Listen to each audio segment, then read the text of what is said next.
किसी ने पूछा कि समय का मूल्य क्या है। समय बहुत मूल्यवान है। समय से ज्यादा अमूल्य कोई चीज ही नहीं है दुनिया में। समय इतना मूल्यवान है, इतना मूल्यवान है कि जैन जगत के आचार्य को एक ग्रंथ लिखना पड़ा जिसका नाम उन्होंने समय सार ग्रंथ रख दिया। ध्यान, समय जीवन का सार है। समय से ज्यादा महत्वपूर्ण दुनिया में कोई नहीं होता है और समय से ज्यादा कीमती इस धरती पर कोई नहीं होता है। और एक बात आपको कह रहा हूं कि समय को बर्बाद करना तिल तिल कर मरने जैसा हुआ करता है। समय को सार्थक करने का प्रयास करें। समय किसी के बाप का नौकर नहीं हुआ करता है। गया हुआ समय लौट कर वापिस नहीं आए। एक बार जो समय हाथ से निकल गया फिर दोबारा वह समय आने वाला नहीं है। 2022 भी कह रहा है कि मेरा समय हो चुका है। ध्यान रखना, अब ज्यादा नहीं है, बस आधी रात की बात है। 22 चला जाएगा, 23 हमारे द्वार पर आकर दस्तक दे देगा। समय किसी का इंतजार नहीं करता है। अरे कोई आए या ना आए समझ को कोई फर्क नहीं पड़ता है। कोई दुनिया में आ रहा है तो समय को कुछ लेना देना नहीं है, और दुनिया से जा रहा है तो समय को कुछ लेना देना। समय की कीमत समझने का प्रयास करें। अभी अभी 8 बज रहे थे, 9 बज गए, लो 10 बज गए। ध्यान रखना, 10 के बाद कौन बोला बस बंद करूं क्या प्रवचन? 10 बजे तो माइक मिला है मुझे, मेरे आहार का समय है तब प्रवचन का हो रहा है। विचार करिए। नहीं, उनकी गलती नहीं है, तुम ही लोग लेट आए, हम क्या कर सकते हैं। ठंड लग रही है ना, क्या करें, ठंडी के दिन है। इतनी ठंडी भी नहीं है। मुझे इतना डराया नासिक में बहुत ठंडी, नासिक में बहुत ठंडी, नासिक में बहुत ठंडी। यहाँ आकर के देखा तो मैंने कहा ठंड का सीजन भी मंदा चल रहा है, यहाँ पर तो अपना चल रहा है तो कोई बात नहीं है। ठंड भी डरी डरी सी आ रही है यहाँ पर, लेकिन कोई बात नहीं है। समय चला जाता है, एक एक पल बीत रहा है, एक एक क्षण बीत रहा है, एक एक कण बीत रहा है। ये सोच रहा है आदमी की जिंदगी बढ़ रही है, लेकिन ध्यान रखना, जीवन को सार्थक करना है तो एक बात याद रखना, एक एक घंटे, एक एक पल, एक एक क्षण, एक एक सेकंड हमारा मौत की तरफ आगे बढ़ रहा। आदमी की मृत्यु हो रही है, ध्यान रखना। आदमी समय की कीमत समझता नहीं है। एक बार समय गया तो फिर दोबारा लौट कर नहीं आता है। कुछ लोग ऐसे होते हैं, अरे सम्यक दृष्टि वो होते हैं जिनके नगर में संत आए और उन आने से पहले पता चल जाए वो सम्यक दृष्टि हुआ करता है। और एक वो होता है जिन्हें जाने के बाद पता चलता है कि महाराज आए थे और चले गए। ध्यान रखना, समय बीत गया, दोबारा आने वाला हाथ में नहीं है। एक एक रेत मुट्ठी में बंधी रेत की तरह समय हमारे हाथों से निकल जा रहा है। परसों बुधवार था, गुरुवार था, शुक्रवार था, आज शनिवार हो गया, रविवार हो जाएगा, सोमवार आएगा और फिर पुलक सागर यहां से चला जाएगा। ध्यान रखें मान्यवर, इतने जल्दी में आ गया हूं दोबारा, अब आने वाला नहीं, अब थोड़ा लंबा टाइम लगेगा।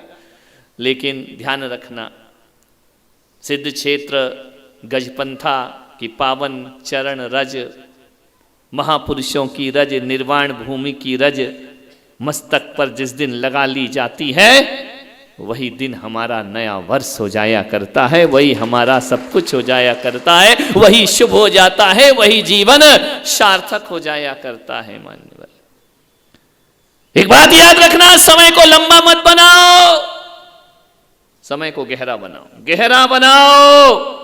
कितनी लंबी जिंदगी जी इससे कोई मतलब नहीं होता है, कितनी गहराई से जीवन जिया है इससे जीवन का मतलब हुआ करता है। हम कितने गहरे जिए हैं। ऐसा तो नहीं कि हम सागर के किनारे बैठ करके गए, लहरों को गिन करके वापिस आ गए, अमृत पान कर ही ना सके। अरे जिन खोजा तिन पाइया गहरे सागर पैठ, और मैं बोरी देखन गई रही किनारे बैठ। जीवन के मोतियों को पाना है, कि जीवन की गहराई में उतरना बहुत जरूरी हुआ करता है। कितने गहरे हो, अरे पेड़ जितना ऊंचा है इसका कोई महत्व नहीं हुआ करता है, पेड़ धरती पर कितना गहरा है इसका महत्व हुआ करता है। जितने गहरे जाओगे उतनी मजबूती मिलेगी, उतने अंतस में उतरने का प्रयास करिए, जिंदगी को समझने का प्रयास करिए। एक बात याद रखना, जिसने समय को नहीं समझा उसने जिंदगी में कुछ नहीं समझा। समय को सार्थक करो, समय की कीमत समझो। समय से ज्यादा मूल्यवान कोई नहीं होता है जीवन में। मान्यवर, एक बच्चा यदि स्कूल में फेल हो जाए ना, तब उसे लगता है कि एक साल मेरा बर्बाद चला गया। एक बच्चा यदि फेल हो जाए तब एक वर्ष की कीमत समझ में आती है। और जब कोई मां किसी बच्चे को जन्म देती है ना, 9 महीने की जगह बच्चा 8 महीने में पैदा हो जाए, 7 महीने में पैदा हो जाए, तब समझ में आता है कि 1 महीने और रुक जाता तो बच्चा तंदुरुस्त पैदा हो। 1 महीने में कितना फर्क पड़ जाया करता है। एक संपादक से पूछना, एक सप्ताह यदि उसे न्यूज ना मिले तो उसे पता लगता है कि एक सप्ताह कितना कीमती हुआ करता है। अरे एक दिन के मजदूर को यदि मजदूरी ना मिले तो उसे पूछना एक दिन कितना कीमती हुआ करता है। और एक बात याद रखना, 1 घंटा कितना कीमती होता है। सम्राट सिकंदर से जाके पूछना, जिसने कहा था मेरा सर्वस्व ले लो और मुझे 1 घंटे का जीवन दान दे। 1 घंटा बड़ा कीमती हुआ करता है। पूरा देश देने को तैयार हो गया, जीती हुई पृथ्वी देने को तैयार हो गया सम्राट सिकंदर, लेकिन 1 घंटे भी जीवन कोई हकीम वैद्य से दे ना सके। और एक बात याद रखना, आप गाड़ी चला रहे हैं, सफर कर रहे हैं, 1 सेकंड को यदि नजर चूक जाए तो एक्सीडेंट हो जाया करता है। ध्यान रखना, 1 सेकंड की कीमत है। और मैं आपसे कह रहा हूं, कभी पीटी ऊषा से पूछना, यदि 1 सेकंड दौड़ने में पीछे रह जाए तो स्वर्ण पदक हाथ से चला जाया करता है। ध्यान रखिए, आपसे मैं निवेदन कर रहा हूं, एक एक क्षण की कीमत समझिए, समय की कीमत समझिए। ऐसा ना हो कि जिंदगी तब समझ में आए जब जिंदगी जीने लायक ही ना रह जाए। ध्यान रखना है, आज समझो, अभी जीवन को बदलो। जिंदगी में परिवर्तन आज करो, अभी करो, इसी वक्त कर लीजिए। ध्यान रखना, समय पर हम ना चेते तो जो दुर्दशा आज सम्मेद शिखर की हो रही है, समय पर नहीं चेते उसका ये परिणाम हमारे सामने है। समय पर नहीं चेते संस्कृति हमारी विकृत होती चली जा रही है। मान्यवर, ये 9 वर्ष का आगाज इसीलिए हो रहा है, मैं संस्कृति को जीवित रखना चाहता हूं, सभ्यताओं को जीवित रखना चाहता हूं, मैं अपने आचरण को जीवित रखना चाहता हूं। जब तक ये जिंदा रहेंगे तो धर्म जीवित रहेगा, आदमी जीवित रहेगा। मान्यवर, आपसे निवेदन है, एक मुनि महाराज थे, बाल मुनि थे, बचपन में दीक्षा ले ली, छोटी उम्र में दीक्षा ले ली। अचानक एक नगर में आहार को पहुंच गए। दिगंबर मुनि की चर्या, दिगंबर मुनि की साधना, ध्यान रखना, दिगंबर मुनि वो मुनि होता है कि भूखा रहना स्वीकार करता है लेकिन मांग करके भोजन करना स्वीकार नहीं किया करता है। कभी भी जैन संत भिक्षाम देहि के शब्द नहीं उच्चारा करता है। कभी भी जैन मुनि किसी के सामने अपना पात्र नहीं फैलाया करता है। दिगंबर मुनि वो होता है, बड़े बड़े धनपति जिसके सामने दामन फैला के खड़े हुआ करते हैं, बड़े बड़े धनपति हाथ जोड़ करके खड़े रहे। दिगंबर संत की चर्या, धरती बिछाना, आकाश ओढ़ना, ये दिगंबर संत की चर्या है, ये जैन संत की चर्या है। अरे मुट्ठी भर लेना और दरिया भर लौटा देना, ये दिगंबर संत की चर्या और तपश्चर्या हुआ करती। मांग के नहीं खाएंगे, ध्यान रखना। तुम्हारे यहाँ थाली देख करके तुम्हारे यहाँ मुनि भोजन के आहार के लिए नहीं आता है। यदि कोई संत तुम्हारे घर में आहार लेने आया है, तुमने क्या बनाया है वो थाली नहीं देखा करता है। वह दरवाजे पर खड़े हुए, द्वार पर खड़े हुए, द्वारा छेप कर रहे हुए श्रावक के हाथ में भोजन की थाली नहीं बल्कि नवदा भक्ति देखकर संत तुम्हारे घरों में भक्त भक्ति चाहिए। एक बार याद रखना नासिक वालों, रूखी सूखी रोटी चलेगी लेकिन रूखी सूखी नवदा भक्ति चलने वाली नहीं है। ध्यान रखना, आहार में 2 कटोरी होंगी चल जाएगी, अरे 1 कम कर लो तो भी चल जाएगा, लेकिन नवदा भक्ति में 1 भी भक्ति कम कर ली, संत तुमसे आहार लेना स्वीकार नहीं करेगा। वो दिगंबर संत का जीवन और चरित्र हुआ करता है। मान्यवर, संत भोजन का भूखा नहीं, संत भक्ति का भूखा होता है। संत सम्मान का भूखा नहीं, संत समर्पण का भूखा हुआ करता है। मान्यवर, सोचना है आपको। एक संत पहुंच गए किसी नगर में, एक बहू ने चौका लगाया, नवदा भक्ति की भावना जगी। संत जाकर खड़े हुए, सिंह वृत्ति इस तरह की मुद्रा रेख कर दिगंबर संत चलता है। मैंने सोचा कि ये व्यवस्था भगवान महावीर ने हमें क्यों सौंपी, क्यों इस तरह की व्यवस्था बना दी। एक हाथ में पिच्छी और कमंडल होता है, दूसरा हाथ वह अपने कंधे पर रख लिया करता है। इसका मतलब यह है कि भगवान महावीर कहते हैं कि मांग करके नहीं खाना, क्योंकि मांगेगा तो तुझे हाथ फैलाना पड़ेंगे।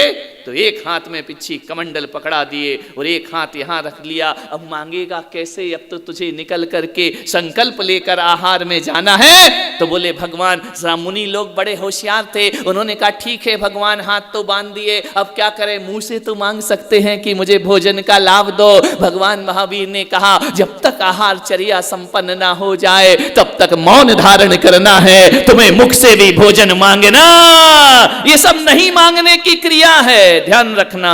याचक बनकर मत जाना, किसी के चौके में जाना, याचक बनकर नहीं किसी के चौके में जाना, परमेष्ठी की मुद्रा लेकर के जाना, भगवान का भेष लेकर के वहां पर पहुंचने। एक बात याद रखना, किसी संत की भूख मिटा दी तो मत सोचना कि तुमने उन पर कोई एहसान कर दिया है। ध्यान रखना, तुमने संत पर एहसान नहीं किया, एहसान तो संत ने तुम पर कर दिया है, जो एक गिलास के बदले तुम्हें स्वर्ग मोक्ष के रास्ते खोल दिया करते हैं, पुण्य का रास्ता खोल दिया करते हैं। ये मत सोचना कि संत आहार लेने आया है, संत आहार लेने नहीं आते, तुम्हारे लिए स्वर्ग का द्वार खोलने के लिए तुम्हारे घर पर कभी कभी राम को वनवास जाना पड़ता है, किसी अहिल्या का उद्धार करने के लिए, कभी कभी राम को गंगा पार करना पड़ती है किसी केवट का उद्धार करने के लिए,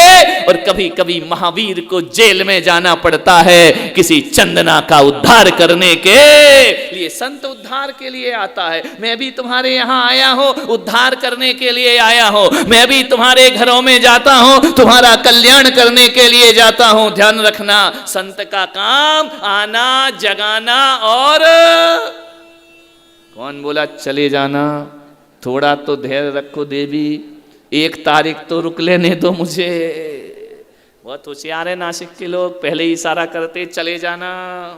ध्यान रखना। मान्यवर, एक श्राविका ने मुनि को पड़गाहन किया, नवदा भक्ति की उसने कि हे स्वामी, मेरे घर को पवित्र करो, मेरे जीवन को धन्य करो, मेरे जीवन को सार्थक कर दीजिए, मेरे हाथ से 1 गिलास आहार ग्रहण कर लीजिए। बाहरी जैन समाज और समाजों में तो क्या होता है, लोग खाने के लिए ना मिले तो आंसू बहाते हैं, और हमारी समाज वो समाज, संत हमसे आहार ना ले तो इनकी आंखों में आंसू आ जाया करते हैं। ध्यान रखना, हमारी समाज खाने के लिए नहीं रोती है, हमारी समाज खिलाने के लिए रुआ करती है। ध्यान रखना, ऐसा महावीर का ये धर्म है। पड़गाहन किया उस नववधू ने, आहार दिए मुनि महाराज को, और आहार देने के बाद उसने मुनि से कहा कि गुरुदेव कुछ उपदेश दीजिए, हमारे जीवन का कल्याण हो। मुनि ने पूछा कि बोलो बेटा क्या पूछना है। बोले इतना ही पूछना है मुझे कि आप इतने जल्दी क्यों आ गए, इतने जल्दी क्यों आ गए। मुनि ने कहा बेटा समय का पता नहीं था। ससुर जी अंदर लेटे हैं, उन्होंने कहा यार ये बहू गड़बड़ है या महाराज गड़बड़ है। बहू को ऐसा नहीं पूछना चाहिए, 9:30 बज रहे हैं और तुम्हारी नासिक में तो 11 भी बज जाए तो भी चलता है, 10 बजे तो कार्यक्रम शुरू होता है। 9:30 बज रहे हैं, 10 बज रहे हैं, ये आहार का समय है, मुनि के आहार लेने का समय है। और मेरी नादान बहू पूछती है कि इतने जल्दी। चलो मेरी बहू पागल है, वो पूछ रही इतने जल्दी क्यों आ गए। महाराज का दिमाग तो सही होगा ना, उन्हें बोलना चाहिए आहार का समय है तो आ गए। मुनि महाराज ने कह दिया कि समय का मुझे कुछ पता नहीं था। बोले महाराज भी गड़बड़ लग रहे हैं और ये दाता भी गड़बड़ लग रहे। मुनि ने पूछा बेटा एक प्रश्न मैं तुझसे पूछूं? पूछिए गुरुदेव, आप ज्ञानी मैं अज्ञानी, लेकिन पूछ रहे हैं तो पूछिए, मेरा जितना ज्ञान होगा उत्तर देने का मैं प्रयास करूं। मुनि ने कहा कि बताओ बेटा तुम्हारी उम्र क्या है। ससुर का तो दिमाग खराब हो गया। बोले मुनि महाराज ज्यादा पढ़े लिखे नहीं लगते हैं, ऐसे ही हैं। बोले सब पूछ लो लेकिन लेडीज से कभी उनकी उम्र नहीं पूछने का। जिंदगी में सब पूछ लेना, उम्र मत पूछना। उम्र नहीं बता सकते, आदमी से इनकम नहीं पूछना और महिलाओं से उम्र नहीं पूछना चाहिए। कभी भी देखना कहीं इनको फॉर्म भरना हो ना धीमी गति तो 10 साल पुरानी फोटो लगाई जाएगी, ध्यान रहा, आज की नहीं लगाई जाएगी, उम्र छिपाई जाएगी। एक बार क्या हो रहा था, एक ट्रेन में 2 महिलाएं बैठी थी नासिक की, बंबई जा रही थी। अब नासिक की बैठी थी, अब मुझे डर किस बात का, एक दिन रहना परसों तो चले जाना है। नासिक कब तक औरंगाबाद की महिलाओं को बुलाते रहूंगा। तो वो नासिक की ट्रेन में बैठ के बॉम्बे जा रही थी। एक महिला ने कहा कि यार बहन ये बता तू कहाँ से आई है। बोले मैं नासिक से आई हूँ। बोले तू कहाँ से आई। बोले मैं भी नासिक से आई हूँ। दोनों नासिक से आई हैं। तो बोला एक बात बता बेटा, कि एक बात बताओ कि तुम नासिक से आई हो, नासिक में तुम कहाँ रहती हो। बोले मैं गजपंथा में रहती हो। बोले तू कहाँ रहती हो। बोले मैं भी गजपंथा में रहती हूँ। बोले अच्छा गजपंथा में दोनों रहते हैं। बोले तू कहाँ रहती है। बोले वो सामने मंदिर के सामने बड़ी बिल्डिंग है उसमें रहा करती हो। बोले बहन तू बता दे तू कहाँ रहती है। बोले मैं भी बड़ी बिल्डिंग में रहा करती हूँ। अरे बोले इतने साल से रह रहे और मिले नहीं। बोले फ्लैट नंबर क्या है। बोले 101। बोले तेरा फ्लैट नंबर क्या है। बोले 101। अरे बोले एक ही जगह रहते हैं। वहां बाजू वाली महिला बैठी थी, उसने कहा यार तुम दोनों एक ही फ्लैट में रहती हो फिर भी नहीं जानती हो। बोले चुप रहे, हम लोग टाइम पास कर रहे हैं, रहते तो एक में ही हैं, देवरानी जिठानी है। ध्यान रखना, अब रास्ते में टाइम पास कैसे करे। विचार महिलाओं की बातें तो ऐसे ही होती हैं, कोई दम थोड़ी हुआ करता है। और ज्यादा बात करने वाले को मैंने ऊपर बिठा रखा है। यहां बैठ गई तो इनके प्रवचन शुरू हो जाएंगे। विचार करना है आपको। 2 महिलाएं बैठी थी ट्रेन में, बात कर रही थी। उसने कहा बहन तेरी उम्र क्या है। 30 साल की महिला। उसने कहा बहन मेरी उम्र पूछ रही हो, थोड़ी सी शर्माई, सकुचाई, लजाई। बोले नहीं नहीं बताओ तुम्हारी उम्र क्या है। बोले मेरी उम्र 20 साल है। उसने कहा यार 30 की दिख रही हो, 20 बता रही है। महिलाएं सही उम्र नहीं बताती हैं। दूसरी से कहा तेरी बता। वो 60 की थी। जब बोले तू 30 की 20 है तो मेरी समझ ले 40 साल है। ऊपर देखा तो काला जी बैठे हुए थे, बर्थ पे लेटे हुए थे, धड़ाम से नीचे गिरे। पूछा कि क्या हुआ। बोले जब तुम 30 की हो तो मैं तो अभी पैदा ही हुआ हूं। ध्यान रखना, विचार करना है आपको। महिलाओं से कभी उम्र नहीं पूछी जाती, कभी नहीं बताएंगी।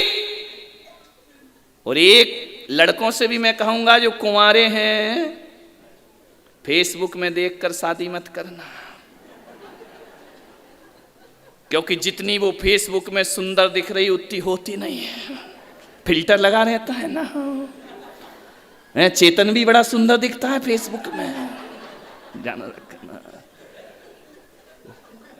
कौन बोला पूनम इसी चक्कर में हो गई। ध्यान रखना। फेसबुक के देख कोई भी आदमी इतना सुंदर नहीं होता है जितना फेसबुक में दिखता है। ध्यान रखना। और कोई भी आदमी इतना बदसूरत नहीं होता जितना आधार कार्ड में दिखता है। ध्यान रखना, विचार करना है। आधार कार्ड देख के कैंसिल मत करना और फेसबुक देख के जान मत दे देना। मान्य सोच पूछा कि बेटा तेरी उम्र क्या है? मुनि ने पूछा। सेठ के तो दिमाग खराब हो गया। उसने कहा मुनि पूछ रहा है इसकी उम्र क्या है? उसने कहा प्रभु जी मेरी उम्र ज्यादा नहीं है, मेरी उम्र 5 साल। 5 साल? सेठ ने कहा यार ये बहू को क्या मुझे आगरा ले जाना पड़ेगा, बरेली ले जाना पड़ेगा? 25 साल की हो रही है, 5 साल उम्र बता रही है। मुनि ने कहा बेटा बस 5 साल की हो तुम बस? बोले 5 साल में तुमने चौका लगा लिया? बोले लगा लिया। 5 साल में नवदा भक्ति सीख गई? बोले सीख गई। तो मुनि ने कहा एक बात और बता बेटा, तेरा पति कितने साल का है? बोले 2 साल का। आजकल यही चल रहा, शादी नहीं हो रही है लड़कों की, क्या करे? 5 साल की पत्नी और 2 साल का पति। बोले पति 2 साल का? बोले बस बेटा बस 2 साल का। बोले बस 2 साल का मेरा पति है। तो बोले बेटा एक बात और बता, तेरी सास कितने साल की है? बोले 4 महीने की। बच्चों को बड़ा मजा आ रहा है। 4 महीने की सास, 2 साल का पति, 5 साल की खुद। बोले बेटा एक बात और बता। बोले क्या? तेरा ससुर कितने साल का है? बोले अभी पैदा ही नहीं हुआ है। बोले ससुर पैदा नहीं हुआ तो तू कहां से आ गई लड़का का? बोले ऐसे ही है महाराज, क्या कर सकते? ससुर का तो दिमाग 7वें आसमान पर पहुंच गया। डंडा उठाया कि आज तो बहू को निपटाना पड़ेगा, ये तो पूरी तरह से पागल हो गई है। बोले बेटा एक बात और बता, तू ताजा खाती है या बासा खाती है? बहू ने कहा भगवान मेरे भाग्य में कहां ताजा खाना लिखा है, बचपन से लेकर अभी तक जो भी खा रही हो वह बासा ही भोजन खा रही हो। ससुर ने कहा अब इसका दिमाग पूरा पागल हो चुका है, बासा खाती है तो क्या महाराज को भी बासा खिला रही थी? मुनि महाराज तो चले गए, आहार करके आशीर्वाद दिया, चले गए। ससुर उठे, ससुर ने कहा इधर आ बहू इधर आ, तेरा दिमाग खराब है क्या? तेरा कनेक्शन खराब हो गया है क्या? दिमाग से लूज हो गई है क्या? पागल हो गई है क्या? बहू ने कहा पिताजी मैं कोई पागल नहीं हुई। बोले क्या बकवास कर रही थी तू? महाराज से आहार देना था, अच्छी बात थी, और महाराज भी ऐसे ऐसे प्रश्न किए जा रहे, तू भी ऐसे ऐसे किए जा रही है। उसने कहा महाराज पिताजी मैंने जो कुछ भी कहा वो सही कहा है। अरे बोले मैंने कानों से सुना है बकवास कर रही थी। बोले चलो महाराज के पास।